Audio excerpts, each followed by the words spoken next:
মানুষ আল্লাহ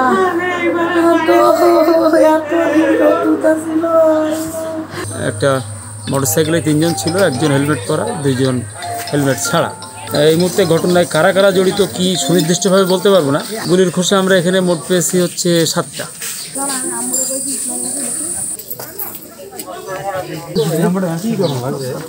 থানা ফাড়ি রে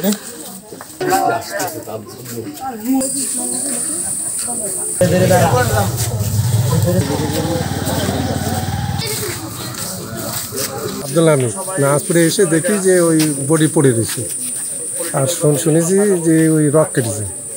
এই আমরা এসে আর ডেড বডি আর দেখি নিয়ে গেছে হসপিটালে। আমরা ঘটনার 15-20 মিনিটের মধ্যে এখানে হাজির হয়েছি। আমরা আসার আগে জখমি অবস্থায় ওই যে মাহবুব ওনাকে নিয়ে গেছে হসপিটালে। তো আমরা ঘটনাস্থলে আমরা এখানে আসলাম, পাশাপাশি একটা পার্টি আমাদের হসপিটালে পাঠিয়ে দিছি।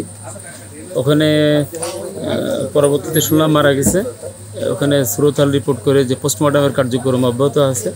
আর আমরা ঘটনাস্থলে যে আলামত যেগুলো আছে হত্যাকাণ্ডে যে ব্যবহৃত যে বিভিন্ন আলামত, গুলির খোসা বা অন্যান্য যে আলামতগুলো আছে, এগুলো আমরা কালেকশন করার জন্য আছি। পাশাপাশি আরেকটা টিম এর সাথে জড়িত কারা আছে, সন্দেহজনক কারা থাকতে পারে, এটা নিয়ে আমরা কাজ করছি। একটা টিম অভিযানে অলরেডি আছে।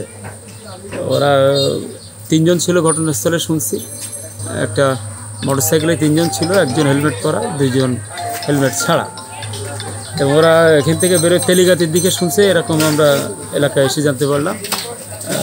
তাৎক্ষণিকভাবে আমাদের একটা টিম তেলিগাতি অঞ্চলে কাজ করতেছে। আর আশেপাশে কোথাও সিসি ক্যামেরা আছে কিনা, সিসি ক্যামেরার মাধ্যমে ফুটেজ সংগ্রহ করে আসামি শনাক্তকরণের জন্য প্রচেষ্টা অব্যাহত আছে।